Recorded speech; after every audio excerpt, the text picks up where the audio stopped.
14 मई 2018 रात के करीब 8:22 पर ब्रिटेन की नेशनल इमरजेंसी रिस्पांस सर्विस 999 पर एक शख्स का कॉल आता है और बहुत ही डरी हुई आवाज में कहता है कि लगता है मेरे घर चोरी हुई है और मेरी पत्नी बेहोश पड़ी है। उसके दोनों हाथ और पैर रस्सी से बंधे हुए हैं। इतना कहते ही वो शख्स अपना एड्रेस दे देता है। थोड़ी देर बाद एम्बुलेंस और पुलिस वहाँ आ जाती है और जब जांच पड़ताल होती है तो पता चलता है कि उस लड़की की मौत हो गई है और मौत की वजह जानकर आपके पैरों तले जमीन ही खिसक जाएगी। आइए जानते हैं इस पूरी कहानी को, पर इससे पहले हमारे इस वीडियो को लाइक करके चैनल को सब्सक्राइब जरूर करना।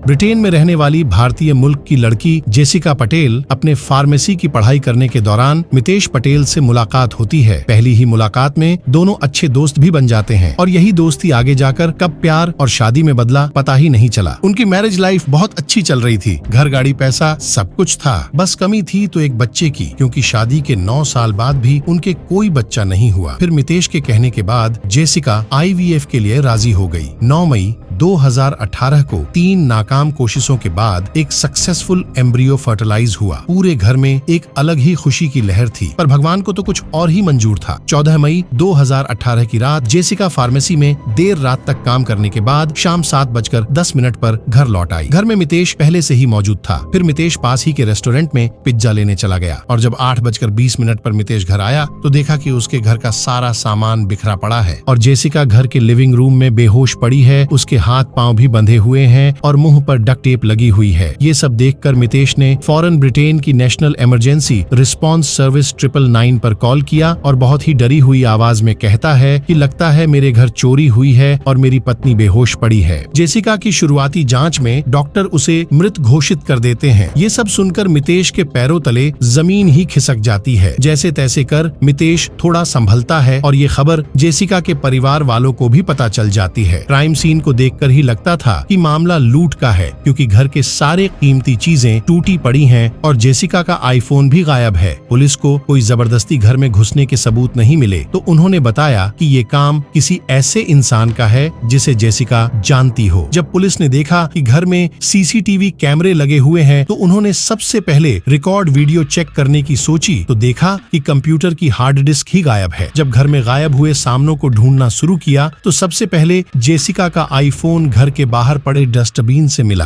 वो दोनों आईफोन यूजर थे तो उन दोनों के फोन में हेल्थ ऐप इंस्टॉल था। जब जेसिका के फोन में एक्टिविटी देखी गई तो पता चला कि उसके फोन ने लास्ट एक्टिविटी 7:10 पर रिकॉर्ड हुई थी। फिर उसके बाद जब फोन पुलिस को मिला तब रिकॉर्ड की गई। इसी के साथ जब मितेश के फोन की एक्टिविटी चेक की गई तो पता चला कि जब जेसिका के फोन की एक्टिविटी बंद हुई तो उसके फोन में एकदम से 10:30 पर एक्टिविटी बढ़ गई और उसने इसी बीच कई बार सीढ़ी भी चढ़ी थी, यानी वो ऊपर रूम में भी गया था। पुलिस को शक हुआ कि मितेश इतनी इमरजेंसी में ऊपर क्यों गया था। जैसे ही पुलिस ऊपर वाले कमरे में गई और वहाँ की तलाशी ली गई तो पता चला कि जो हार्ड डिस्क गायब हुई थी वो भी उसकी कमरे में कपड़ों के नीचे छुपाई हुई थी, यानी कि घर में कोई दूसरा व्यक्ति आया ही नहीं है। इन सब सबूतों से यही लगता है कि कातिल कोई और नहीं बल्कि खुद जेसिका का पति मितेश ही है। जब पुलिस ने बड़ी सख्ती से मितेश से पूछताछ की तो पता चला कि जब जेसिका घर आई तो सबसे पहले उसके गले पर इंसुलिन का ओवरडोज दे दिया और फिर पॉलिथीन बैग से उसका गला घोंट दिया। अचानक हुए हमले से जेसिका जमीन पर गिर गई और ऑक्सीजन न मिल पाने के कारण वो छटपटाने लगी। जब मितेश को लगा कि अब उसकी डेथ हो गई है तो उसने डक्ट टेप उसके पूरे बॉडी पर लपेट ली और हाथ पैर रस्सी से बांध दिए और घर का सारा सामान बिखेरने लगा। फिर वो आराम से पिज्जा लेने चला गया जैसे उसने कुछ किया ही ना हो। घर आकर जब उसे याद आया उसने कंप्यूटर का हार्ड डिस्क तो छुपाया ही नहीं है, फिर उसने हार्ड डिस्क को कपड़ों से भरे बैग में छुपा दिया। इस खुलासे को जानकर पुलिस हत्या का कारण पूछती है। फिर जो खुलासा होता है उसे जानकर पुलिस के पैरों तले जमीन खिसक जाती है। दरअसल जो शादी मितेश ने जेसिका से की थी वो बस एक साजिश के जरिए हुई थी, क्योंकि मितेश एक गे था जिसको महिलाओं में बिल्कुल भी इंटरेस्ट नहीं था। यहाँ तक कि शादी 6 साल के बाद भी उन दोनों के बीच कोई शारीरिक संबंध नहीं बने थे और मितेश ने तो घे डेटिंग ऐप पर अपनी प्रोफाइल भी बना ली थी, जहाँ उसकी मुलाकात ब्रिटेन में एक भारतीय मुल्क के शख्स डॉक्टर अमित से होती है। अमित भी घे ही थे, जिसके चलते वे दोनों घंटों फोन पर बातें किया करते थे।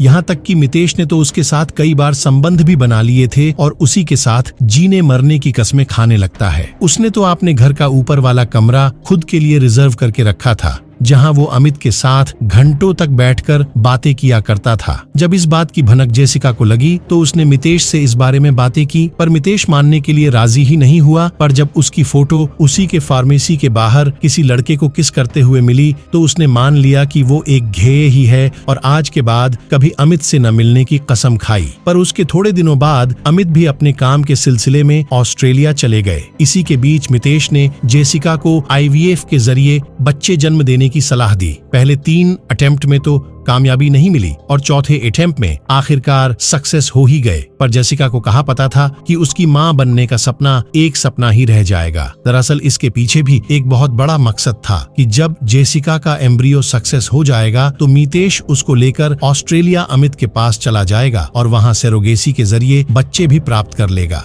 पर उसको पता था कि ऑस्ट्रेलिया में रहने के लिए उनको बहुत पैसे चाहिए। इसके लिए उसने जेसिका के नाम 18 करोड़ रुपयों का एक लाइफ इंश्योरेंस भी करवाया था, जिससे कि वो सब पैसे उसको मिल जाए। जेसिका की मौत के पहले उसने गूगल पर इन सब से रिलेटेड कीवर्ड भी सर्च कर रखे थे, यानी डेथ के बाद इंश्योरेंस के पैसे क्लेम कैसे करे और सेरोगेसी का क्या प्रोसेस है। इन्हीं को मद्देनजर रखते हुए कोर्ट ने मितेश पर धारा 302 के तहत किसी निर्दोष की हत्या के जुर्म में आजीवन कारावास की सजा सुनाई। पर इस साजिश में मितेश का पार्टनर अमित भी शामिल था, पर उसको कोर्ट ने निर्दोष मानकर बाइज्जत बरी कर दिया। दोस्तों, इस रियल क्राइम से जुड़ी कहानी के बारे में आपकी क्या राय है, कमेंट सेक्शन में जरूर बताएं। ऐसी ही और वीडियो देखने के लिए वीडियो को लाइक करके हमारे चैनल को सब्सक्राइब जरूर करें। धन्यवाद।